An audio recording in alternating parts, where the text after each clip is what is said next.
Alhamdulillah, Alhamdulillah.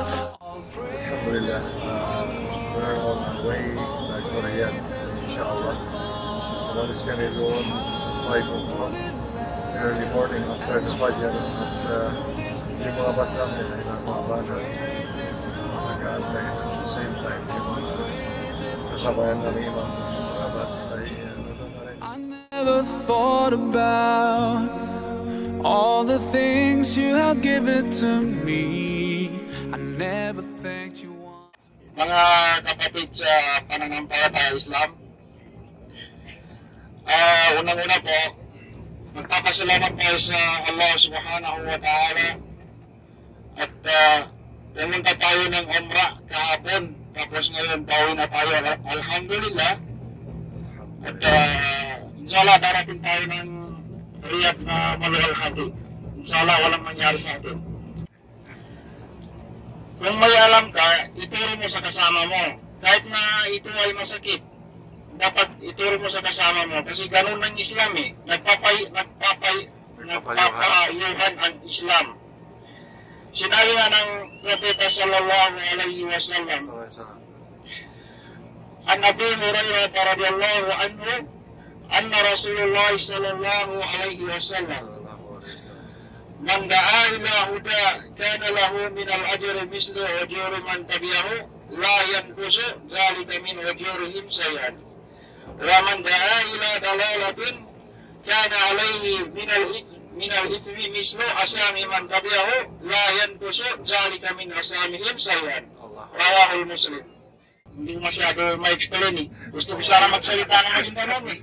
Huwag itanong, sige, marami kayo rito. Marami kayo rito. I-translate, yan ang translator. Translator, Norman, translator. Sige, translator. Sige, maganda no? Mananap tayong ko ito. Yeah. Ikamananaw, pamami kami sa mapia araan. Kaya, hindi sumunod sa ka, no? Na makagawa ka no sa paha, sa meto mo sa paha na minunutan ko sa ka, no? Ugit mo nang nalaka, no? Nguya sa mawa, kayo na, hindi dosa ng tuwi. Mingguyan to sa mawa, kami itong hindi dosa raw. Ayon sa hadis na sinabi ni Bashir. Nakikinig mo ito.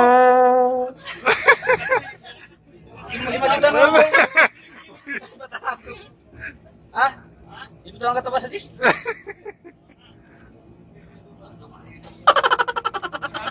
Manda ila hudan. Ang pagtuturo ng mabuti sa kapwa ay kung anong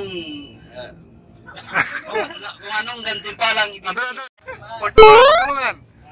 Hadis. Yung hadis na sinabi ni Brother Bashir, Al-Bashir, ang pagtuturo po ng kabutihan sa kapwa po ay kung gaano kalaki ang nakukuha ng gantimpala, ay yun din po ang nakukuha ng gantimpala doon sa tinuruan ng tao. Subalit ang pagtuturo po ng kasamaan kung saan ay nakakapagdulot ito ng pinsala sa karamihan, kung gaano karaming pinsala ang naituro mo, yun po ay doble-doble po ang naidudulot ng pinsala sa kapwa niya. Karamihan po. Yung payong kapatid, payo mo sa amin, inshallah. Yung sacrifices na lang. Sacrifices. Yung mga sacrifices natin, anong mang hirap na naranasan natin doon sa pagtawag, sa Marwa, yung biyahe natin papunta pa uwi. Alhamdulillah, successful naman lahat. Siguro, ang Allah Subhanahu wa Ta'ala hindi maaramot magbigay ng gantimpala sa mga taong nagsisikripisyo sa daan patungo sa Kanya. Salamat. Allah Subhanahu wa Ta'ala, saka sa Muslim Islamic Center, saka kay Brother Aboyaman, malaking pasalamat ito sa salamat po namin sa iyo. Dahil sa totoo lang po, magaan, masaya kang nagbibigay sa amin ng iyong kaalaman. Totoo po yun. Baga sa kasabihan na idol ka namin. Totoo po yan. Promise. Inshallah, pagpalain ka pa ng Allah Allah subhanahu wa ta'ala. Sana po, huwag ka pong magbago sa pagbago. Patuloy ka pa rin pong magbibigay sa amin ng kaalaman tungkol po sa agama Islam. Una po sa lahat, maraming salamat po kay Allah subhanahu wa ta'ala na binigyan po ako at mga kasama kong babahan. Pumatak mo yung mic. Ayan. Babahan na makarating sa unang umbra namin at alhamdulillah, successful po yung pagpunta namin at sobrang sarap ng pakiramdam na yung pinapangarap ko dati ay natupad na at sobrang naiyak po ako sa experience ko po ngayon. Sana kay Allah subhanahu wa ta'ala lahat ng mga panalangin natin bawat isa sa atin ay pakinggan niya at tuparin niya lahat ng mga panalangin natin. Amen. Maraming salamat po, brother Ayman, dahil at sa mga kasamahan ko natin dito dahil isa po kayong parte ng buhay ko na hindi ko po makakalimutan at dadalhin ko po ito hanggang sa dulo ng aking hininga. Hindi ko po ito makakalimutan dahil Tissue. maraming salamat po kay Brother Omar. Kasali po siya sa mga panalangin tulad tayo dito. Gusto ko lang ibahagi yung naging experience ko ngayon. Unang umbra ko, makasama ko kayo, mga kapatid ko sa pananampalatayang Islam. Alam ko, hindi lang ako siguro yung nakaramdam ng ganitong pakiramdam, yung halo-halong hindi mo may paliwanag, nandiyan yung pagod, buyat, hirap, sakripisyo. Kailangan talaga yung sakripisyo, yun talaga yung pinaka-ano natin dito para makakamit natin yung malaking reward na galing sa Allah subhanahu wa ta'ala. Alam ko na mahirap, pagod po yan, pero alam ko sa kabila ng lahat ng sakripisyo ito ay may matatanggap tayong malaking reward. Alhamdulillah. Unang-una po, nagpapasalamat ako sa Nasim Islamic Center. Kundi dahil sa Islamic Center, hindi ako makaka-attend ng umrah. Pangalawa, sa mga bumubuo nito, lalong-lalo na kay Brother Omar na siyang gumagabay sa amin at nagpapayo. Masasabi ko lamang po sa experience sa umrah ay walang katulad. Ito yung lakad na napaka-importante sa tanang buhay ko. Sa lahat ng lakad na ginawa ko, ito yung pinaka-the best na hanggang sa hininga ko ay dala-dala ko. Dahil dati, pinag-aaralan namin ito sa Civica, nung elementary, Aralin Panlipunan, nung high school, sa Hayat, sa Wikang Pilipino ng college. Na ngayon, akala ko na sa isip ko, posible palang mangyayari. Kaya ako nagpapasalamat. Una sa lahat, nagpapasalamat ako sa Allah subhanahu wa ta'ala, alhamdulillah, rabbil alamin. At sa bumubuo ng Islamic Center ng Al-Nasim, kay Brother Omar, na tumulong sa akin at kay Abu Ayman.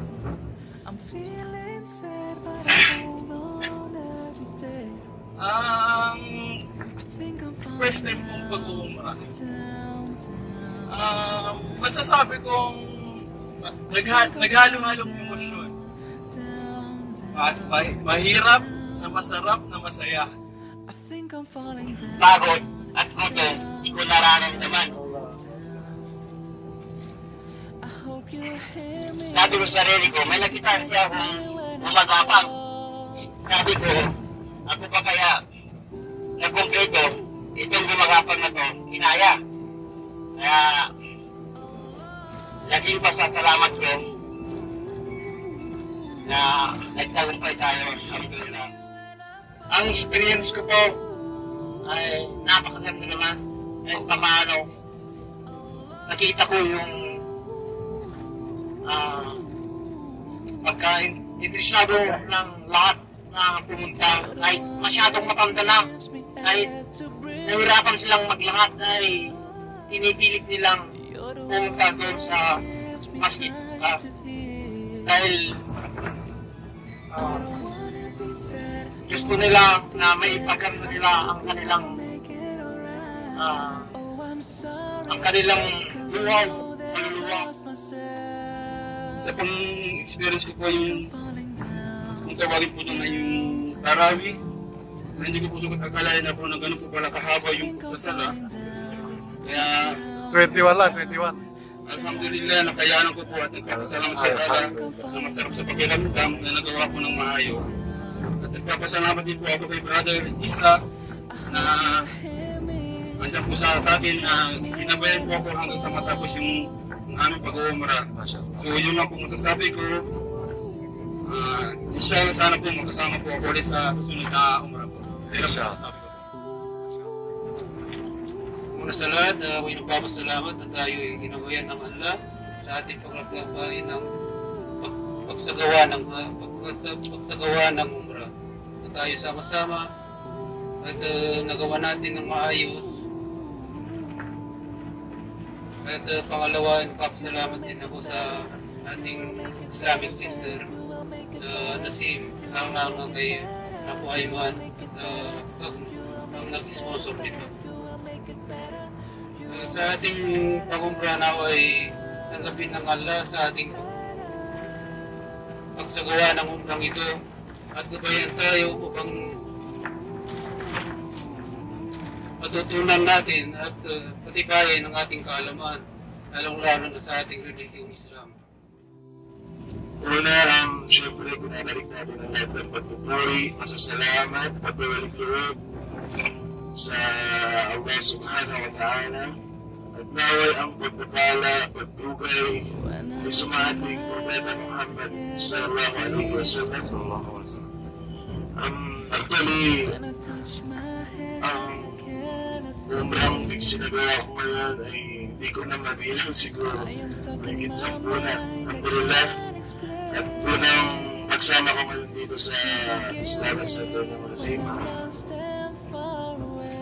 Mashallah. Hindi tulad ng iba na aking na-experience na maraming aberya tulad dito sa atin. Kahit paano yung mga brothers at mga sisters ay nakikipagtulungan kung paano may isaayos ang ating programa. Ang masasabi ko lang sa una po ko pag-umbra ay sa aming maglakad sa Tawaf. masakit ang paa ko. Pero habang tumatagal hanggang matapos namin yung paglalakad, wala akong sabihin. MashaAllah.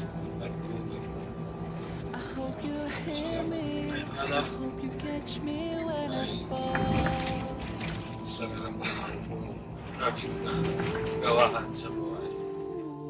Mga brother, ang pasasalamat ko, laking pasasalamat ko una-una ay kay sa Allah Subhanahu wa Ta'ala na binigyan uli ako ng pagkakataon na mapasama sa ngalan ng grupo ng Nasim.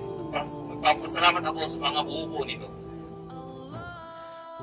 Yung ay kwento ni Buema, dumaan na sa mga panaginip ko yung pagtuklas sa Islam. At kaya ako ay nagbalik Islam. Dahil ito pala hinahanap ng aking sarili. Sa dami kong nakikita mga reliyon mula nung ako ay nagkaisip. Iba't ibang reliyon ang nakita ko. Pero nakakista ko yung Christian, Catholic Christian ako. At naging sa Christian din ako sa simbahan. Hindi ako tumagal doon, siguro hindi ako para doon talaga hanggang sa makapag-abroad ako dito sa Saudi. Pero matagal bago ako nakabalik sila. Ako nga pala nagpapasalamat kay Allah na pinatulog sa akin sa sumama sa pag-umra at ganoon din po sa pumubuo ng center na binigyan ako ng pagkakataon sumama dito at makasama ko kayo. At ganoon din po kay Brother Abu Ayman. So ang na-experience ko po dito sa pag-umra na dati ay napapanood ko po nga akong sa TV at naririnig, ngayon ay nakapunta na ako at narating ko ang Makkah. At paulit-ulit ay nakakabalik kami ng Matibasay. Ito yung first time pala na wala si mismo, ano? At dati magkakasama kang pamilya, pero sa ngayon ang pag ginawa nasa Pilipinas, kaya ngayon ay medyo pinala pa tayo. Nako, naka-record yan. Tulad ng sinabi ni Brother Abdurrahman, ganun din po, wala akong masabi sa mga kapatid natin at kahit paulit-ulit ka pang mag-umra, kung hindi mo gagawin yung tulad ng sinabi ni Abdurrahman, bili po ako sa kanya at marami po ako natutunan. Muslim po ako, pero ang iniisip po, mas maraming natutunan ng mga kapatid nating balik Islam. Actually totally, hindi po ako alam ganung mga regarding sa Islam. Pero ngayon, nakikita ko sa mga brother ko na talagang saludo. Kayo po mga balik Islam, usually, mas kayo pang nakakalam regarding sa Islam. Napasalamat po ako sa kay Allah. Nakit na po ang Islamic Center sa pangunguna po ng ating amir na si Abu Ayman. Away sa amin pagkaloob sa ng paraiso. May Allah, kasama ng pamilya.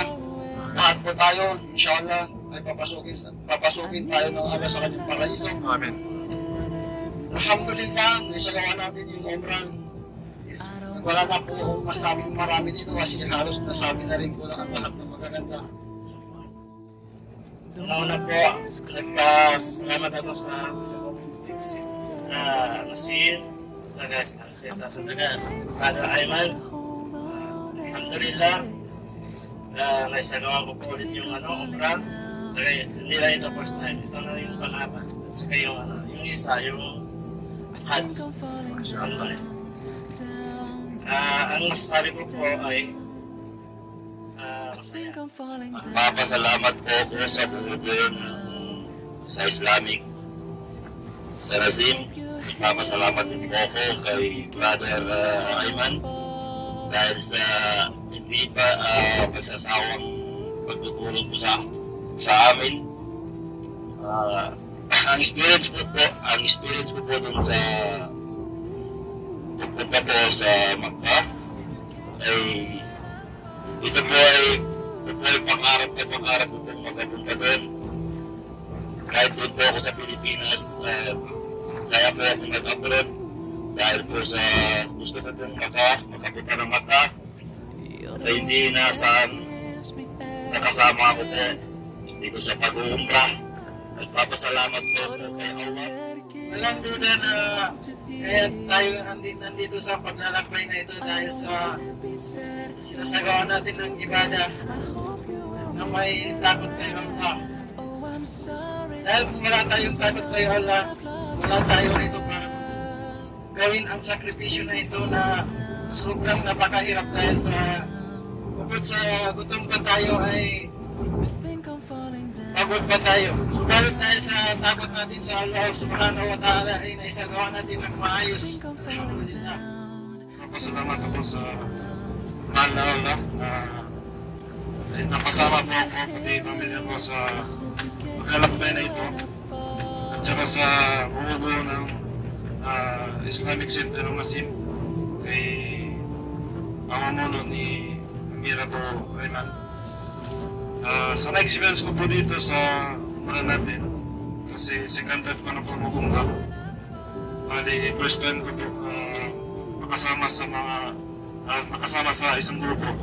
So, yung na-experience ko po dito, bali, maraming mga sharing na nangyari. Emotional na mga sharings, personal. Tapos, marami po akong napulot ng aral. Tsaka yung sa sarili ko na mga pagkukulang, parang nakansya ko sa aking sarili na marami pang mga kailangang apuin. Una-una sa lahat, nagpapasalamat tayo sa mahal na Allah, lalo-lalo na sa Islamic Center ng Nasim at sa iyo, Brother Abu Ayman, na hindi nagsasawang nagpapaalala sa amin ng tamang landas.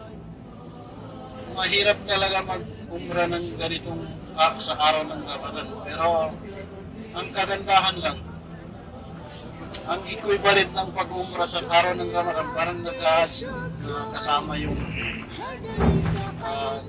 kasama mo si Nabi Muhammad sallallahu alaihi wasallam. شكرا يا رب